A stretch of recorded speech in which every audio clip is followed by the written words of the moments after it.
August 22nd at 7 p.m. with the Southwest Vermont Supervisory Union Board of Directors. The agenda will be amended, so I'm going to need a motion to amend it, but basically there was a number of hires that were put online. I don't know how many people got to see them. We do have them here if you wish to have a copy of it. The other thing that was just added was the voucher that was added, which I think was just handed out to people here. And that was the other thing that was added. So with that, let me read off the rest first. There's going to be an executive session, a public comment, nomination for assistant superintendent, finance operations related, treasurer report, Bennington grant for family resource center letter, a consent agenda with our minutes, warrants, retirements, leave of absence, resignations, and nominations, and then a policy for adoption, which is 7,300, and the superintendent's report, the chair's report, and anything other that the board might have. With that said, got a motion to approve as amended? Second as amended? Any discussion on any of it? All those in favor say aye. Aye. Okay. With that done, the first thing on the agenda is an executive session. So I'd like to move that we go to executive sessions for document for 1 VSA 313 as indicated on the agenda. Second. Okay, and I got a second. Any further discussion on that? All those in favor say aye. Aye. Got a motion to come out of executive session? Second it. All those in favor say aye. Aye. Okay, moving on to public comments. Anybody here for public comment tonight?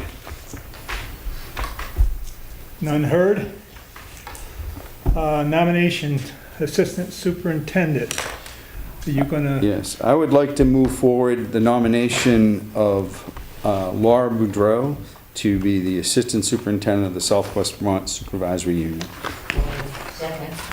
I'd like to make an adjustment to that nomination in form, Amendment. an amendment to that from the amount that's indicated on that to be a $1,400.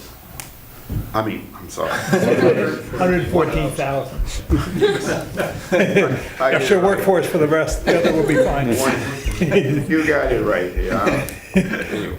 We'd like to move that, make that adjustment for that nomination. Okay. We give it a And I second. got a second to amend it?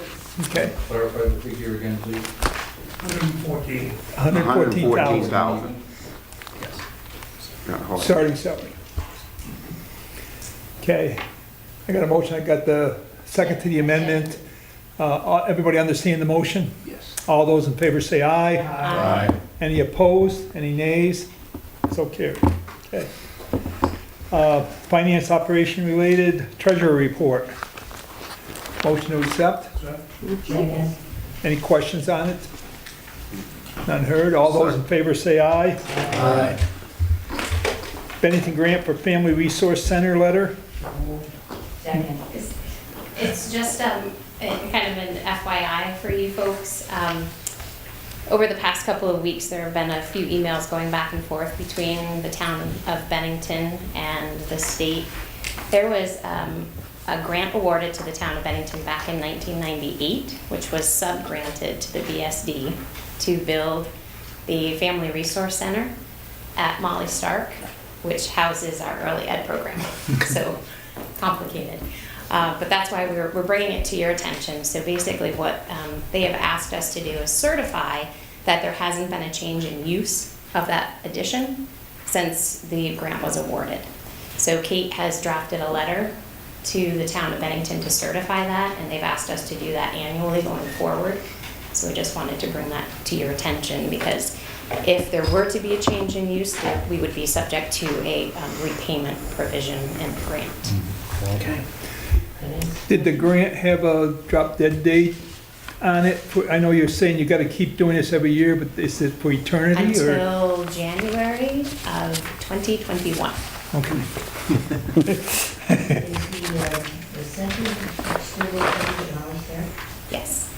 So it serves part of the early ed program, but also as a family resource center, they do family engagement there as well.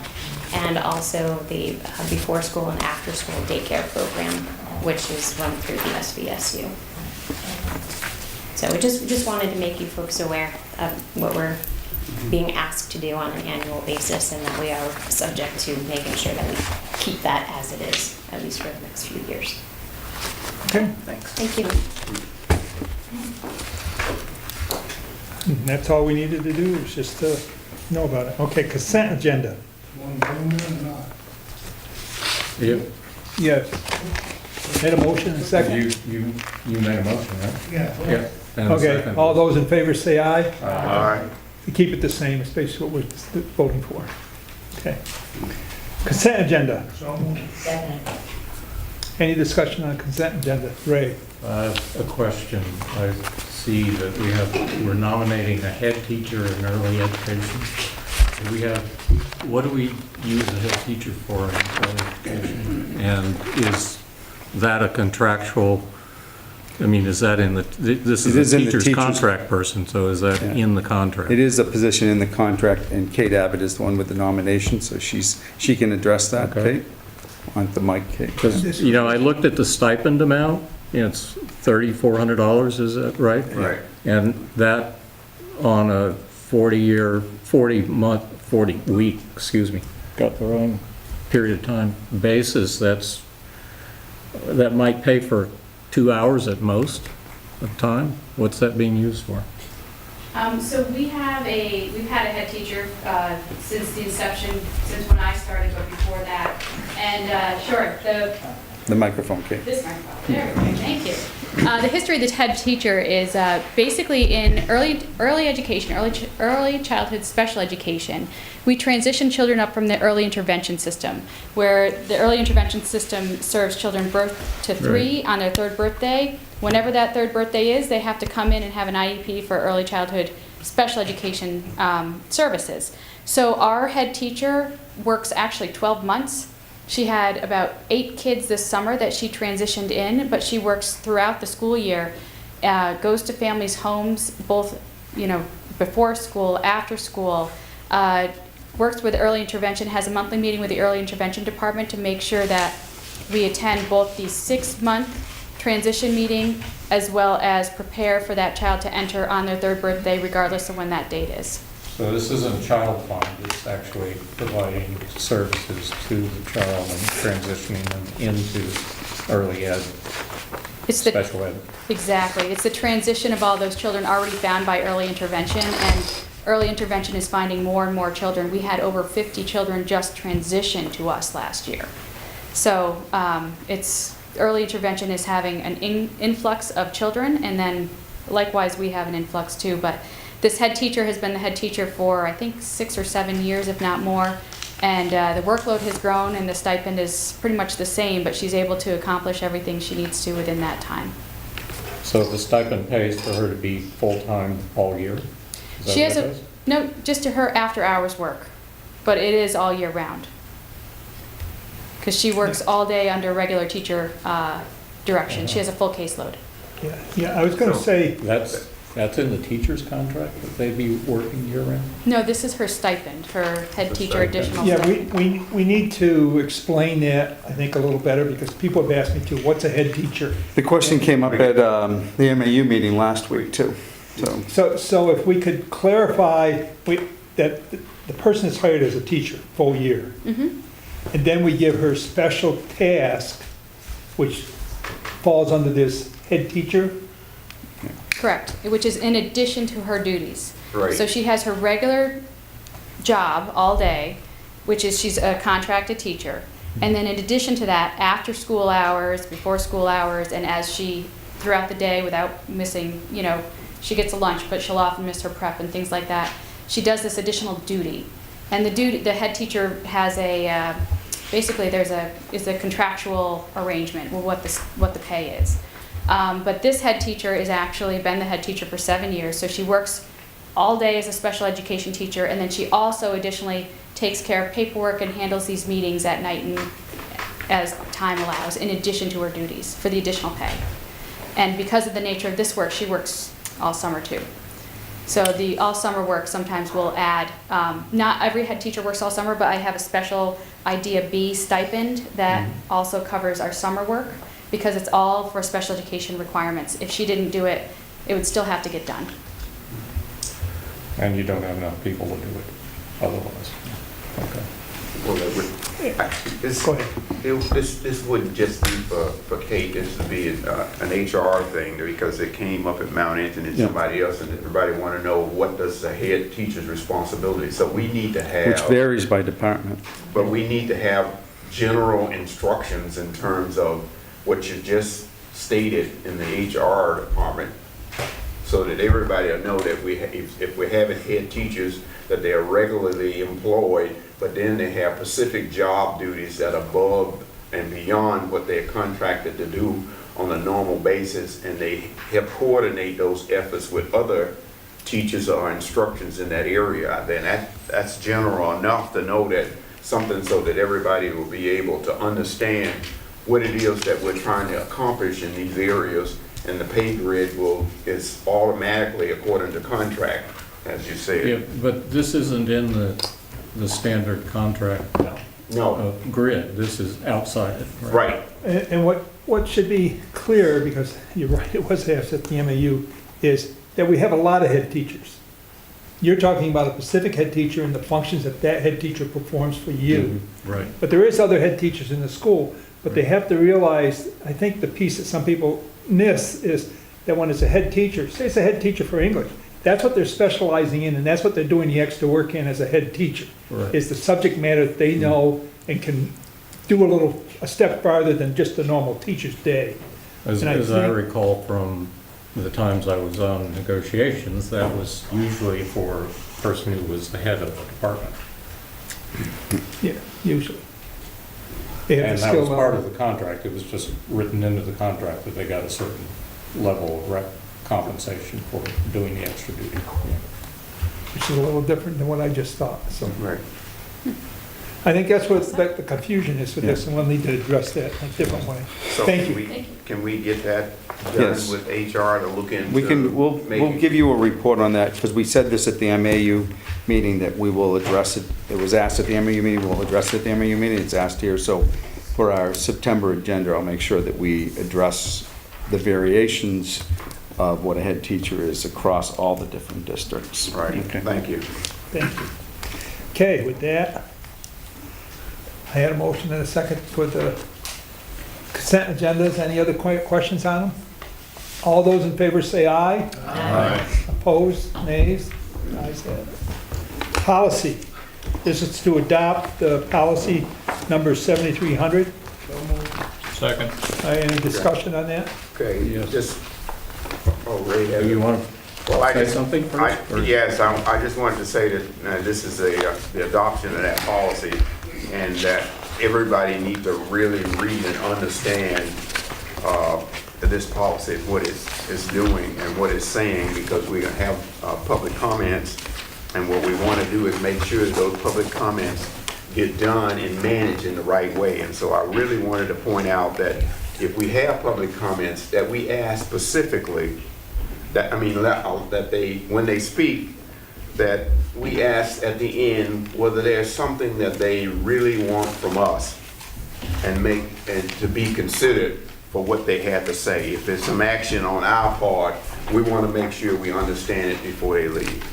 And then we can manage it at some point in time later. Now, Ray.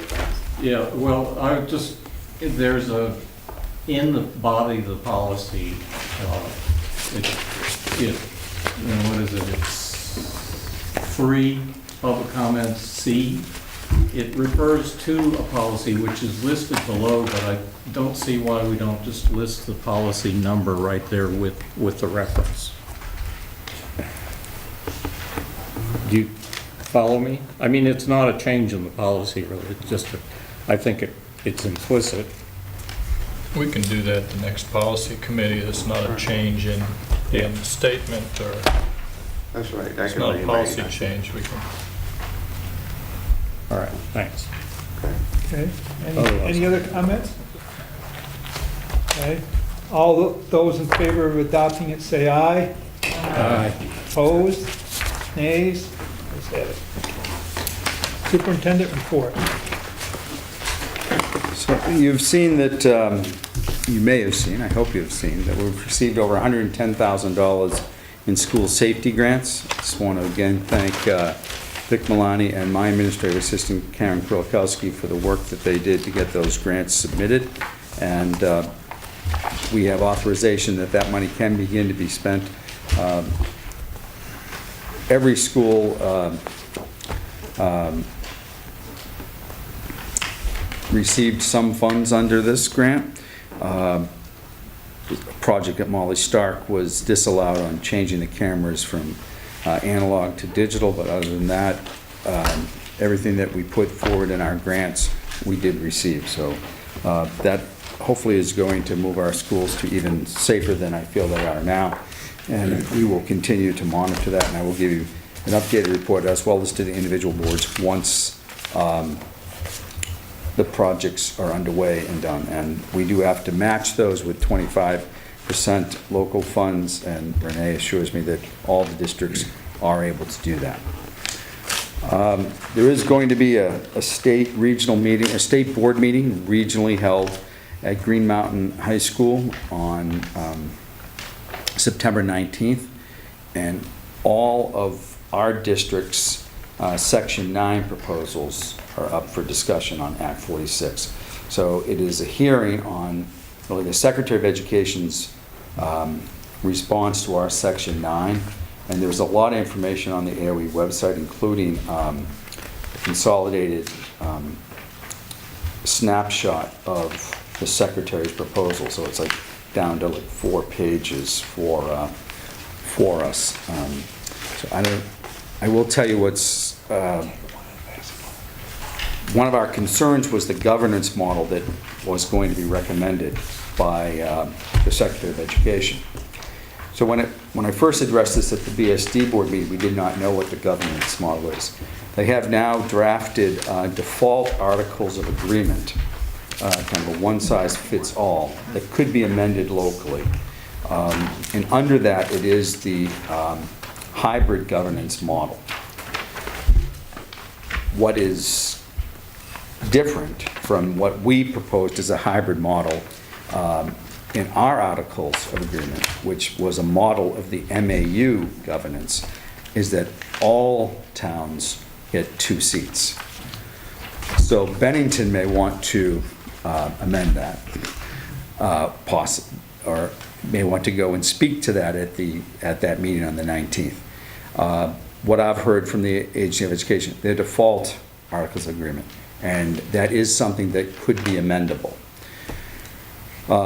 Just so everyone else knows what everyone else is doing, at the Shaftesbury meeting 2 weeks ago, they voted to draft a letter that will go to the state board saying that they're in agreement with the Secretary's plan, except that they feel that the governance model, hybrid model, should mirror what was in our articles of agreement, which would have Bennington getting 4 seats. Pownell last week voted that well, I don't know what you're actually going to say to the report on the state plan, but if the state plan goes forward, Pownell would prefer that it stays 2, 2, and 2. So it'll be Bennington, when we get back to Bennington's September meeting, they'll be hearing for the first time, the Bennington board, that there is now a governance model in the Act 46 report being presented to the board under those defaults. So, And that governance model is a union elementary, operating elementary? yes, the model that was suggested in the Secretary of Education report is a unified elementary school district similar to how Mount Anthony is. So it would merge Pownell, Shaftesbury, Woodford, and Bennington into one elementary school district. And the model is written, says that each group would get 2 votes, is that what you're saying? Each town would get 2 votes on that governance board. So that's not even, that doesn't even mirror Mount Anthony. No, that's what I said, and that it does not. And that's what Shaftesbury voted at their meeting, their statement that they're gonna say to the state board is, if you're gonna go with that hybrid model of governance, remember there's 3 models, there's proportional representation, regional representation, which is similar to how the CDC board is elected, or a hybrid model, which is how Mount Anthony operates right now, that there are reserved seats for each town, but the whole district votes for it. So, yeah, so Shaftesbury's in disagreement with the state plan. They want it to be the way we proposed it. Pownell, I wouldn't say is in agreement with the state plan, but they are on governance. And is that different than what the MAU representation is now? Yes, What you're saying? MAU right now, there's 4 Bennington members, and then all the other towns have 2. So that's how. So is that what you're saying it should be again, or are you saying it should be something totally different? No, I'm saying, well, I'm not saying what it should be, but I'm saying Shaftesbury at their meeting voted, that's how they feel it should be. It should Like the Mount Anthony? Like Mount Anthony, which is how our Act 46 Study Committee presented it in our draft of Articles of Agreement, which ultimately did not get passed, so. Which called for one position for Woodford, under, yes. which is a practical matter, is Right. the only way to So, but staff under it, the really. state, the Secretary of Education default draft, and they are labeled draft, Articles of Agreement, all towns would get 2, including Woodford. So it seems like, and I think, remember, they're trying to write Articles of Agreement that one size fits all, and it won't. And that's why it is amendable, but their draft is everybody's 2 as a starting point, and maybe some should have less and some should have more. And that would be part of that process as we work through that. And that's on the Act 46 site, Tim? Is that what you? Yes, it's on the AOE website. The draft articles are there.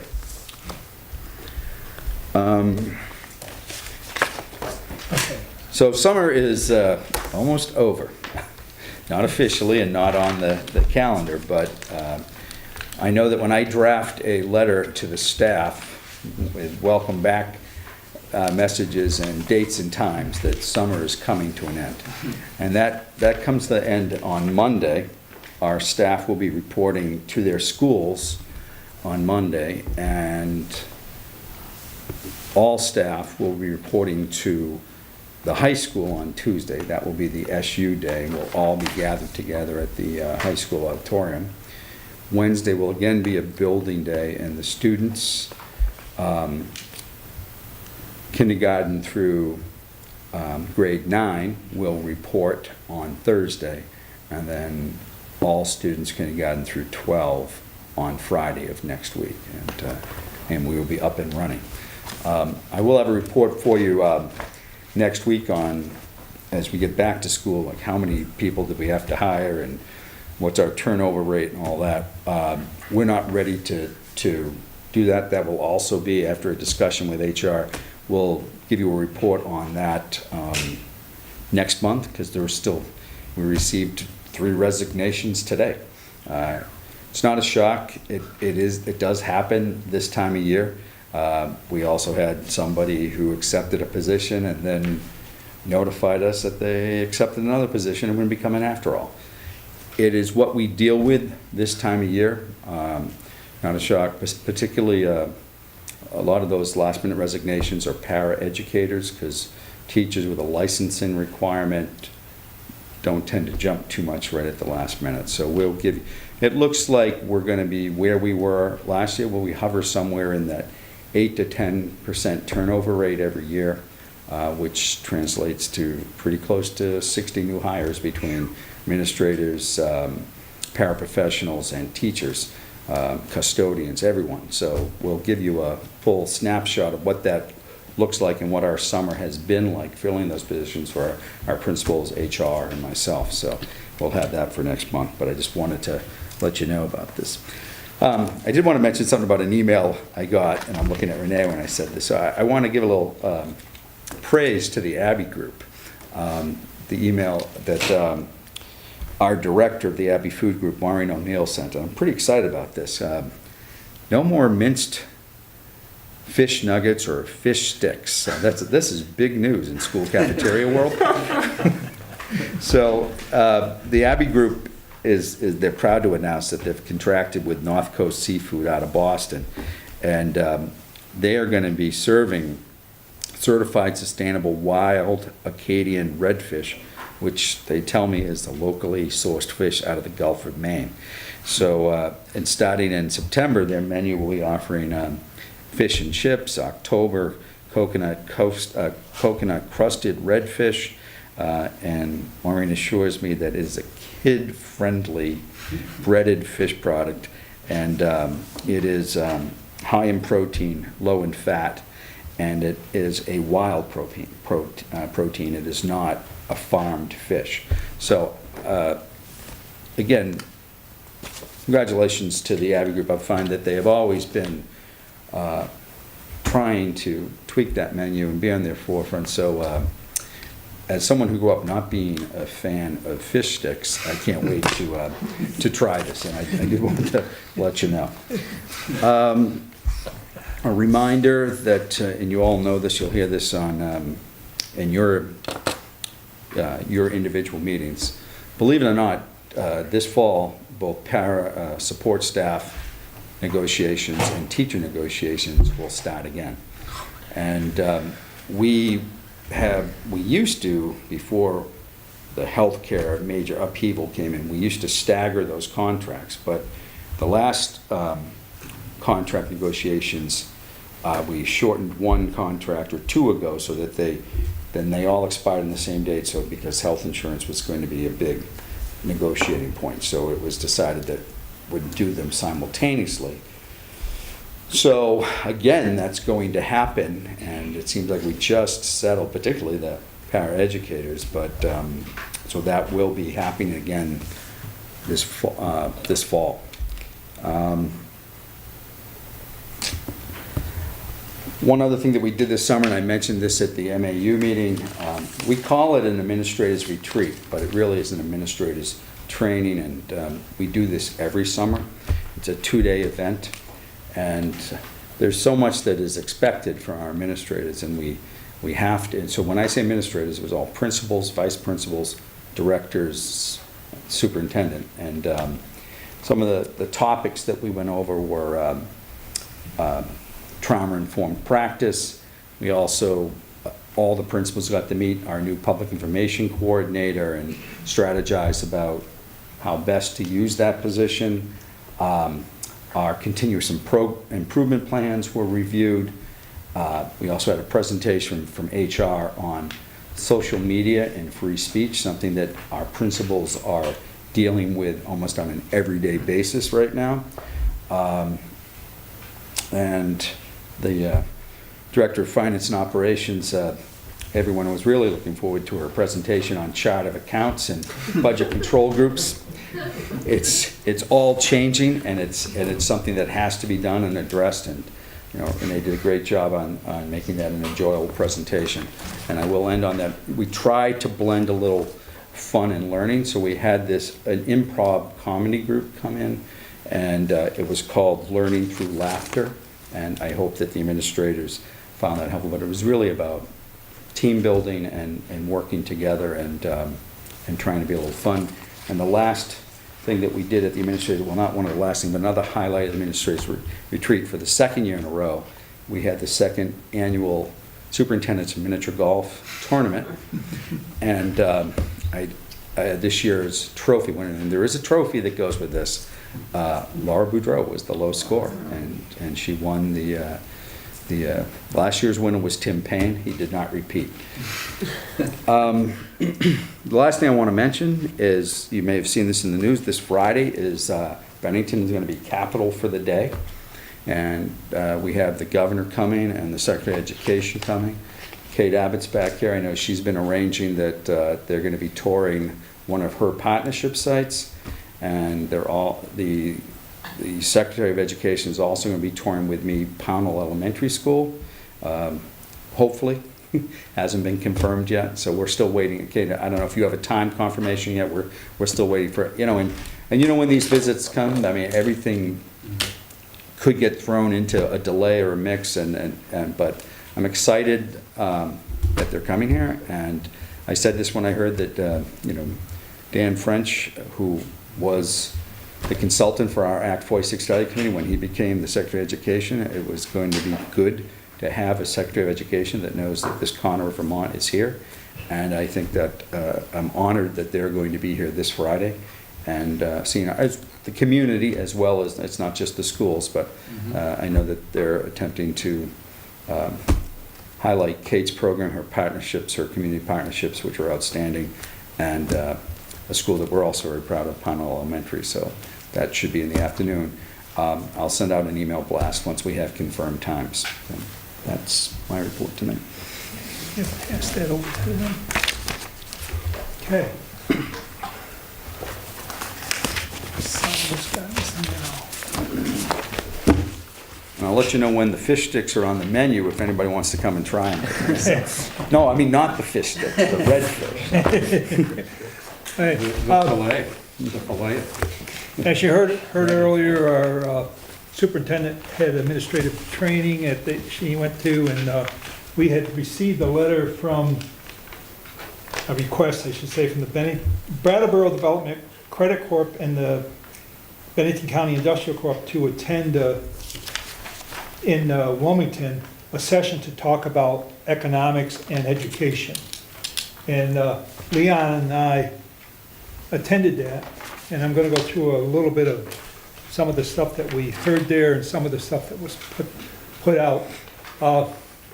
I'll send this to the website so that people can put it up, but it's basically a report that they gave us. And what they did is they asked some basic questions, and then I was trying to glean some advice from it. The key things that I got out of this was they talked about training students for workforce, which is one of the things that we have done. They are trying to work on a 5-year plan to try to achieve something to make this a little better.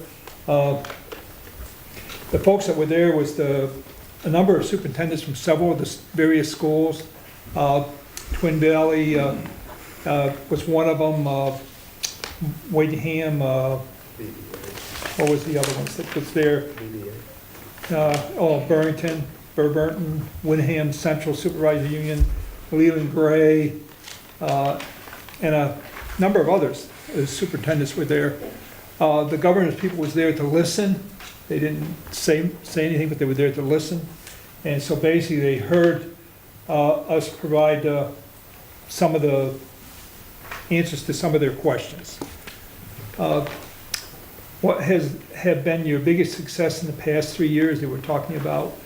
And one of them talked about opening the co-ops to a career center at WR.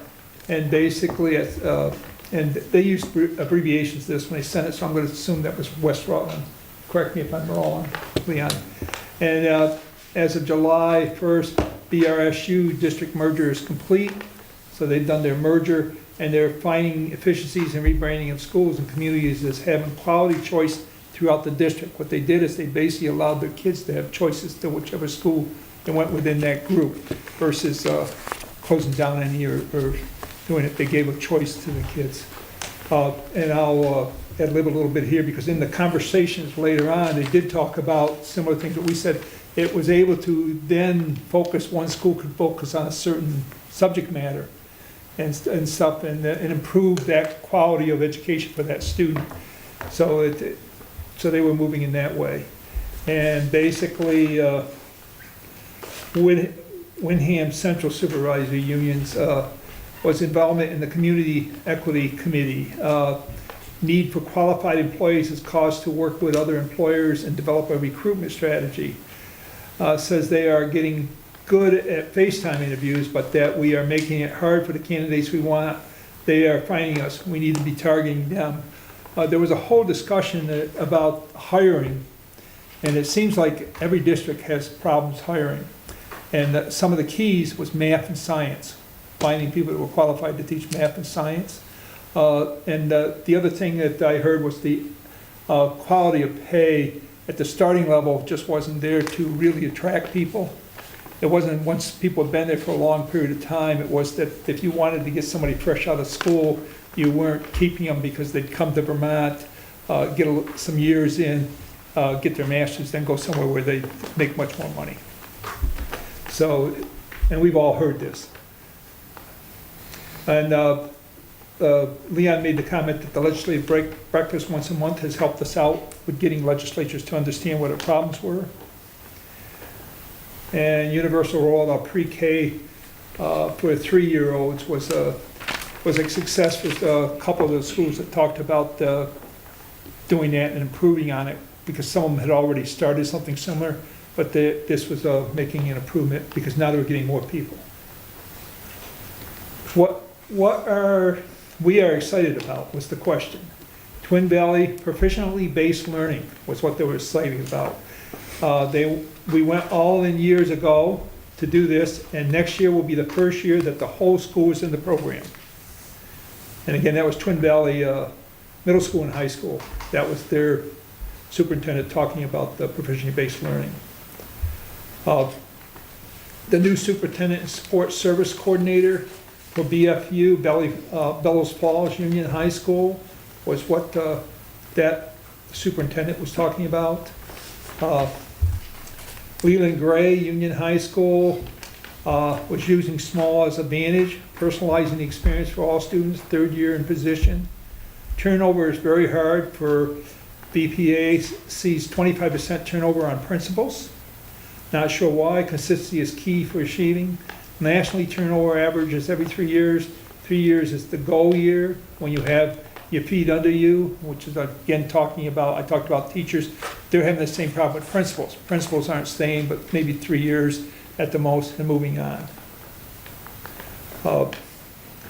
SVSU, we are looking at internal candidates for future leadership in our schools. We conduct all of our teachers' negotiations in open sessions. That was us talking about school here. Burton was family-friendly, strong schools, and jobs in our region. Consolidation has created consistency throughout their district.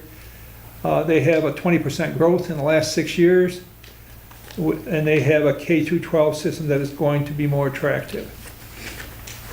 And the other talk was about career centers and the strong dual enrollment that was occurring between the career center and the schools itself. One of them also stated that there was a need for more child psychiatrists in the schools. There wasn't enough, and they didn't have enough funding to really support as many as was needed in the schools because of the situation we're having was the same as we have. There was a lot of jobs that have gone from their towns, and now all of a sudden they had people in need and nobody to work with the children in a psychiatric way. BRSU talked about making social service hubs equipped to service the entire population, not just the center of the hub.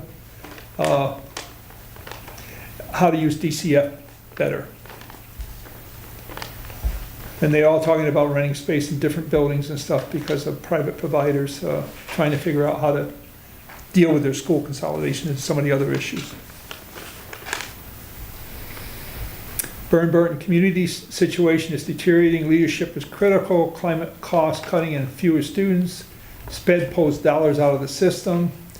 Requiring every district to provide service duties, service for other districts. And that was the Burton superintendent that made that comment.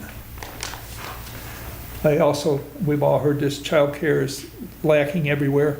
And that was, one of them said that, but they all agreed that the good child care just isn't out there. Royal financing penalty is growing. Looking at 1 to 2% population loss per year. That was Bellows Falls. And incremental cuts would make it harder to keep staff, was out of Leland Gray.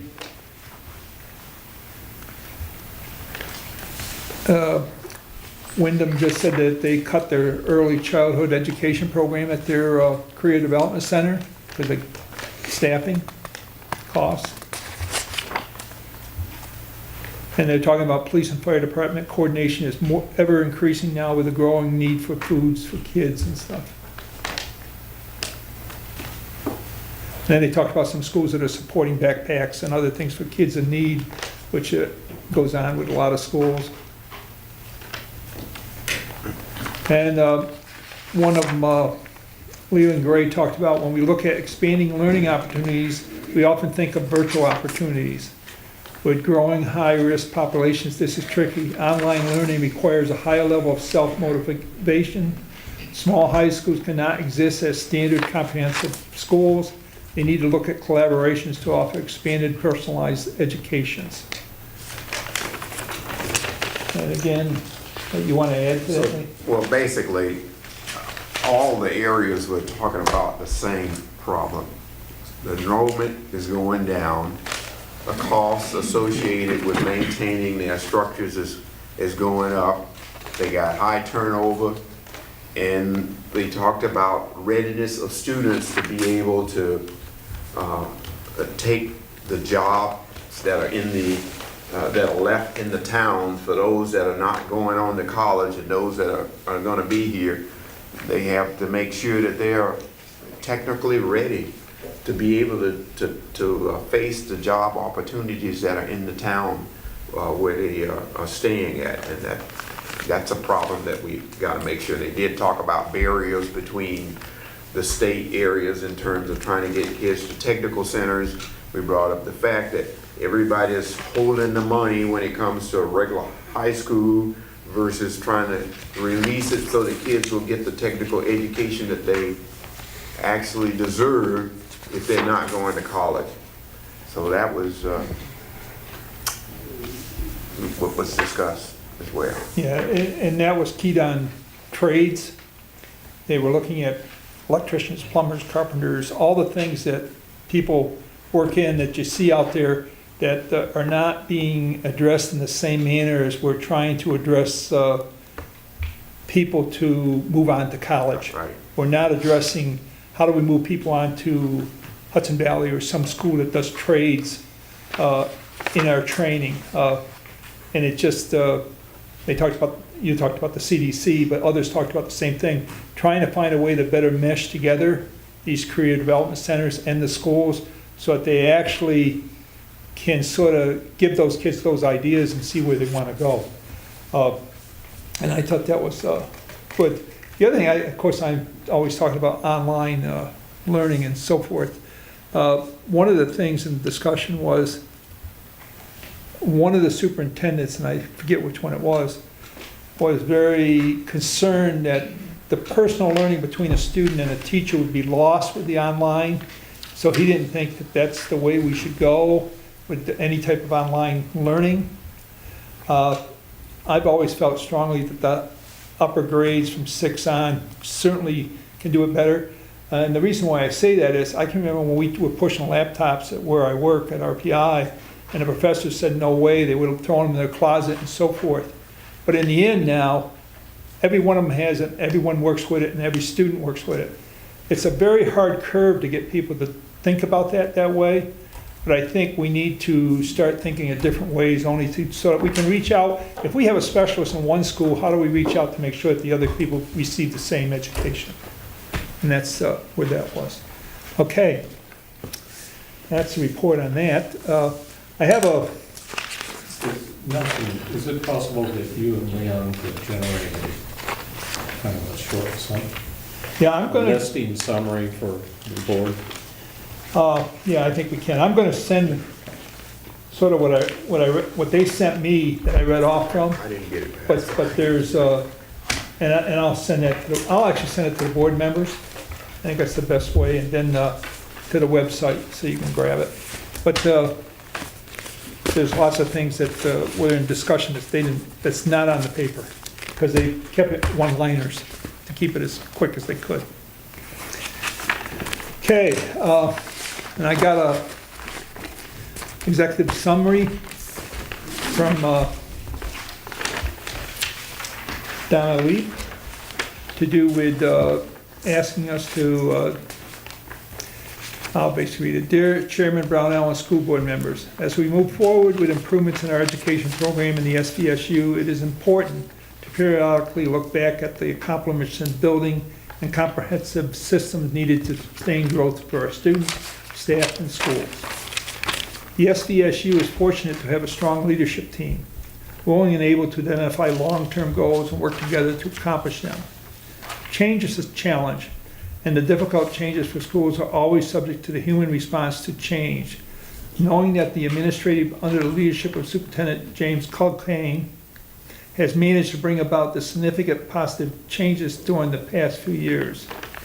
Leadership teams, administrators, school-based leadership teams, built relationships and professional expectations, facilitating leadership capacity, facilitated regular meetings to meet goals and objectives and improvement plans.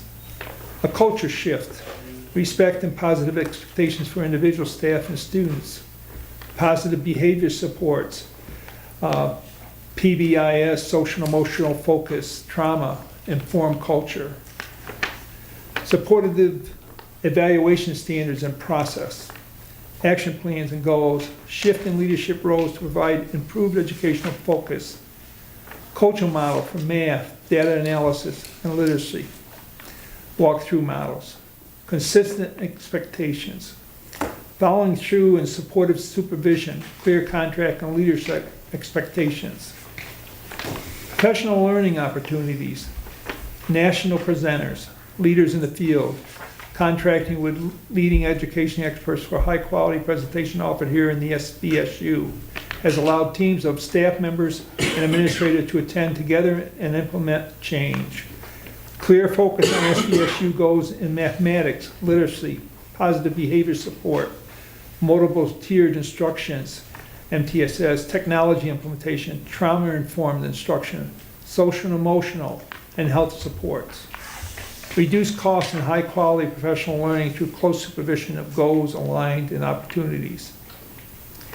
Mentoring and recruiting new staff. Coaching and mentoring opportunities for all staff. Special new staff mentoring program with monthly meetings to build a supportive community with new teachers. Consistent curriculum representative curriculum leadership teams. Focus on evidence-based practice, what works in schools according to research, new standards, Common Core state standards in all subject areas, student reporting, proficiency and growth models to improve in individual outcomes. Multi-tiered systems of support. Implement consistent assessment and student performance monitoring at all levels. Support and rebuilding structural models to meet the needs of all students. Professional learning opportunities for school leaders to understand changing expectation. Instructional improvement. Provided leadership and research-based programs to improve instructions. Research and facilitated purchase of new mathematics and literacy program for every school that are aligned with the current Common Core state standards. Strengthen the implementation of technology instructions. Provided ongoing professional learning and coaching in new instructional programs and strategies, including multi-tiered systems. Data management reporting, consistency assessment for all students and systems for monitoring results. Developed interactive data systems for progress, monitoring at all levels. Provided professional learning opportunities and data access analysis with leaders in every school to build capacity. Educational support teams. Coordinated consistent education support team process and implemented in every school to monitor progress and ensure success for all students. Created a newly formed student support team to oversee the coordination of all support services, including special education and meeting curriculum behavior and social and emotional goals for all students. Grants and budgets.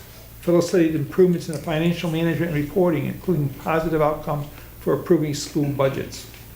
Saw and received several grants to improve implementation of research-based programs. Strengthened procurement and grant monitoring procedures to meet federal and state requirements. Communication, collaborated with community partner CAT TV to create greater awareness of what's new in the SVSU. Saw and received approval for our new communication specialist. And this is Donna. Now, I sincerely appreciate the opportunity I've had to work here in the Southwest Vermont Supervisory Union and be part of the leadership team that has helped to move schools and students towards higher performance where the supports have been fully implemented. You have a strong team now to continue this work with Superintendent Coquine, and I wish you well in your continued efforts to move forward in the changes ahead. Respectfully submitted. And one of the reasons why I read this, me being a youngster, not too long ago, made a list of the things that I thought I had achieved in different spots. And this is not just her talking about what she's achieved, she's talking about what we, as a school supervisory union, has achieved and done over the past few years, and that it shows, you know, that I attended a meeting maybe 2 years ago where people were concerned because the school wasn't represented well out to the rest of the country. And I think things like this need to be said so that people understand what we're working on and how we're working on them and what we're doing. I've said that a couple times when we've been here at the meeting about reporting on the other things we do than just the daily warrants and stuff. We have to sell ourselves or people will not recognize what we're doing. And if you just heard the list I read, there's a lot we can sell and we need to sell as our school system and let people know that our school system is good and we do have challenges, but we're facing them. And I think that's the piece that we sometimes don't get out there. So I thank you for listening to me on this. Okay, and with that, is there anything other? Yes. Most of you have heard me address this before, but several months ago I put forward a proposal regarding arming teachers, or I should say, not arming teachers. It's a standard that I would like the SVSU to support. It's mentioned in the minutes.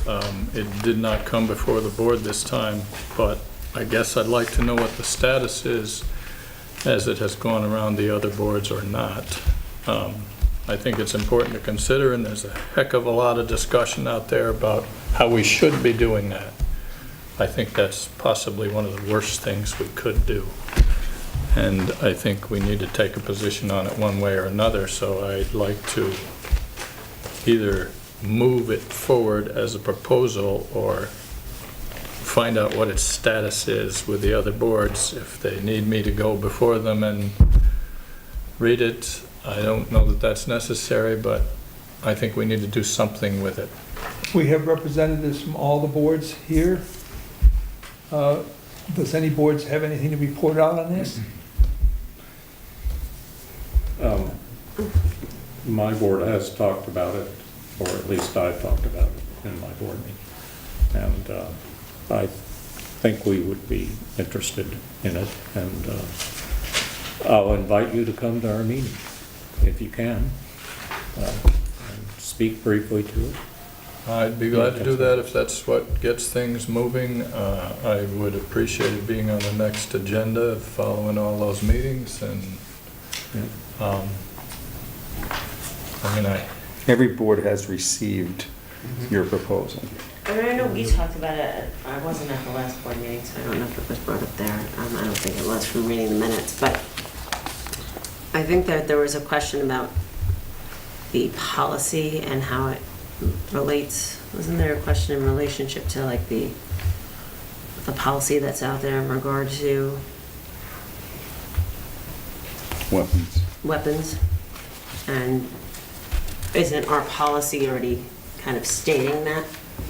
So I think that was a question that came up, whether it was here or whether it was at the BSD. I can't really remember. I don't want to speak for Dick, but I think he wasn't looking to change the policy as making a public statement. Okay. So, yeah, I think that was where I was going there. 5089 is the policy, and it prohibits, it's weapons prohibition and weapons prohibition other than students. But there are contingencies in both that and the Gun-Free Schools Acts that allow demonstration type presentations. I guess I was trying to say the only exception we should be allowing is a professional law enforcement person to be armed in the school. And unfortunately, I think there's a strong movement out there to do just the opposite. I know we talked much wanted the chapter. And we agreed with the things that you put out there, your statement. That, you know, you can't just have them run the gamut and let them do anything. Where does that leave it? I would recall that, I don't think, BS, like I said, every board has received your proposal, and I believe the chair said everyone should read it, and we put it on the agenda for a future meeting for a discussion.